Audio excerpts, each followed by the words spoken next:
Welcome to the third part on this week's series, Food Choices and Human Health. This section is going to cover what we can do about developing chronic disease, what type of influence we have on our risk for developing these diseases, and defining nutrients. I'd like to start with some basic food rules. These are modified from Michael Pollan, and I'll start with the first one, which is don't eat anything your grandmother wouldn't recognize. Now, for some of you, this is your great-grandmother because you are still in your 20s. And don't eat anything with more than 5 ingredients.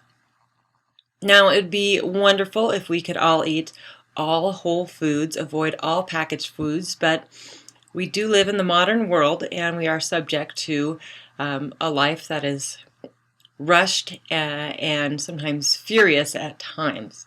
This means that we do have to grab for some packaged and processed foods. We want to minimize this, but when you do choose something that has fewer than 5 ingredients. And don't eat anything with ingredients you wouldn't recognize. If you look on a label and you have no idea what that ingredient is, then just put it back on the shelf. Don't eat anything that won't eventually rot. Real food will rot. Some foods such as grains and legumes, beans, they are all going to have a longer shelf life but will eventually rot. Keep that in mind. And lastly, if a product has to tell you it's healthy, it probably isn't healthy. I'd like to talk a little bit about the factors that influence our food choices, and there are a number of them. And we'll start with availability. Right now we have an abundance of food. 100 years ago, food was not so abundant, particularly 200 years ago. And thousands of years ago, we actually had periods of food scarcity. So now we have food abundance and almost too many choices. Cost is going to influence your choice. If you're on a budget, it's going to influence how much you're going to spend. The environment, and what I mean by environment is who's around you. Many times people will eat more when they're surrounded by friends. But if you have friends who have healthy eating habits, you're more likely to eat like them. If they have a taste for French fries and hamburgers, you're more likely to eat that. The type of music that's playing can influence how you eat, and even the type of lighting. Convenience. Again, we all lead really busy lives. If a food is convenient, you might grab it. It could be an apple, which would be a good choice, or it might be a Snickers bar. Either way, convenience is going to impact you.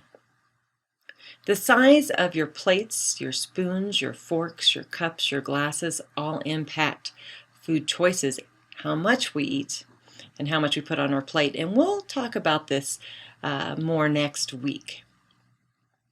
There are cultural influences. Some of these might be religious, some of this may be not. It might just be your tradition. And you might have families that cook traditional meals or traditional cultural meals, and that's going to affect what you put into your body. Hunger is certainly an impact. If you are hungry, have you ever gone to the grocery store and you are starving? You just want to throw everything into the cart because you're so hungry, or you might just run in, grab the first thing you can, go to the register, and go out. So it's going to impact the foods that you select. When you're full, you are probably going to select different types of foods. Social values. Some individuals are going to focus on animal rights, meaning they're not going to choose to eat meat. Some are going to focus on environmental impact, meaning that they may not choose an avocado that came from Chile, that they would rather eat in season and locally, or there might be a number of other choices, whether it's choosing grass-fed meat over conventional. So these all impact the type of food choices we make. Advertising. You may not think you're influenced by advertising, and you may not even have a TV, but now we have ads on our computers. You have them on Facebook. Almost every website you go to is going to have an ad just because it's an easy way to bring revenue and support a website. I know that my husband, every time he sees the Carl's Jr. Western Bacon Cheeseburger advertisement, he literally starts salivating and starts dreaming about hamburgers. So you may not always think that you're influenced, but most people are influenced on some level by advertising, and that can impact your choices. And of course, taste. There are people called super tasters. They have a really hard time with very bitter foods, meaning that they're probably not going to choose to eat cruciferous vegetables, things like broccoli and bok choy, because they're extra bitter to them. We all have certain tastes and preferences, which is going to impact our food choices. We're just going to do a quick tour down the cereal aisle, well, cereal bar and cereal aisle, just to make the point about how many food choices we have. This actually complicates things. And this is my favorite aisle because of the number of choices and the unhealthy choices. And look at how many cereals there are. Particularly many are not very good for you, like Special K Dark Chocolate Delight. Really?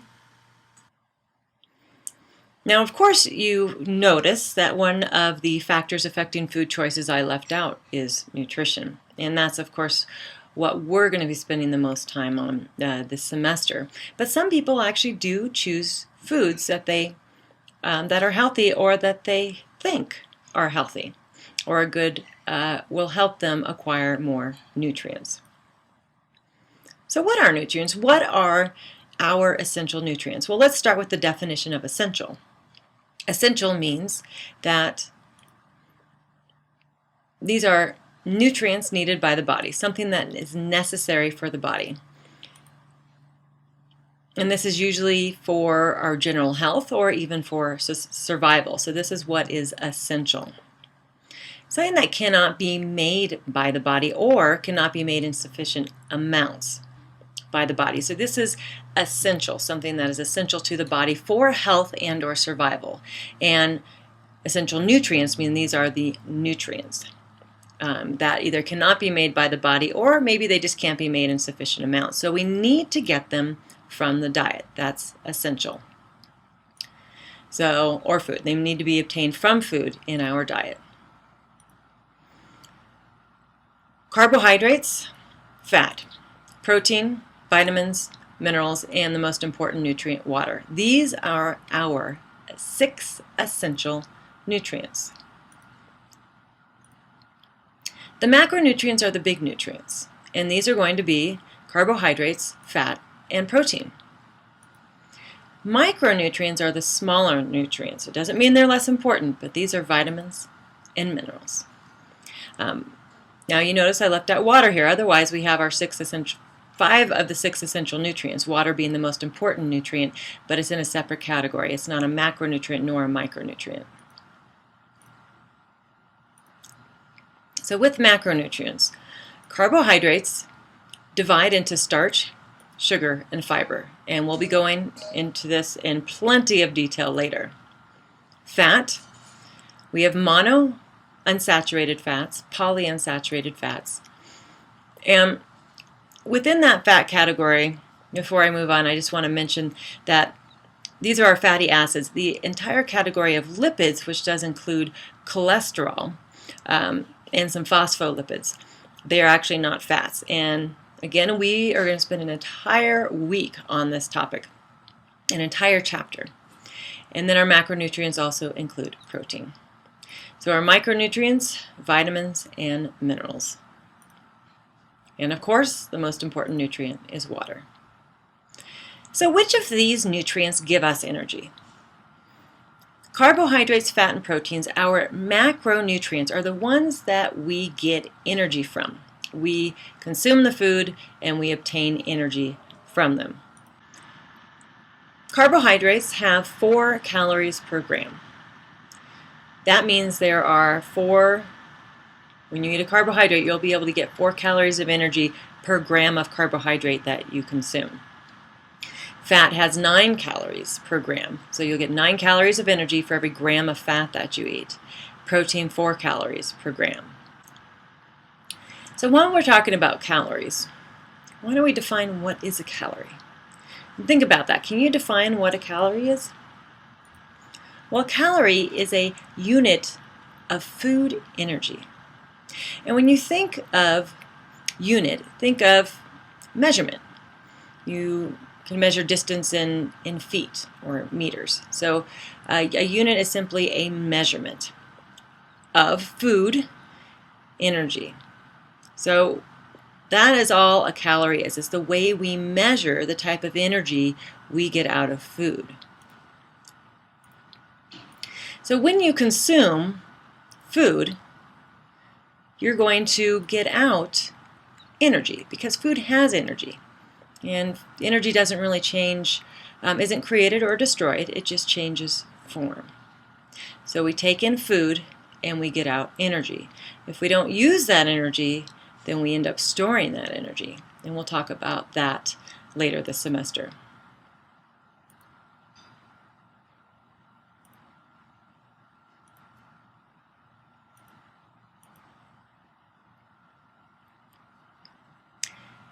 So one last definition is organic. And I know when you think of organic, you are thinking of made without pesticides, grown without pesticides, no GMOs, and we'll talk about that towards the end of the semester. But this definition of organic means containing carbon, and really carbon is life. When we think about carbon containing molecules, we think about the molecules of life. So 4 of our 6 essential nutrients are organic: carbohydrates, fat, protein, and vitamins. Notice that I don't have minerals nor water on this list. Neither of them contain carbon. Keep in mind that minerals are just essential elements. They are at their kind of smallest point already. You can't break them down into anything. So they can't contain carbon because they're their own entity. And we know that water is hydrogen and oxygen.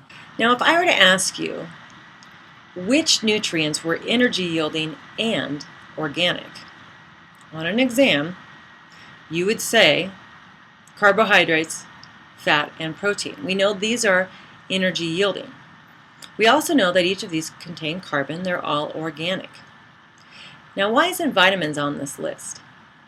Well, vitamin is organic. It does contain carbon, but it doesn't yield energy. Vitamins participate in reactions that yield energy, but they themselves do not break down to give us energy, and that's an important distinction.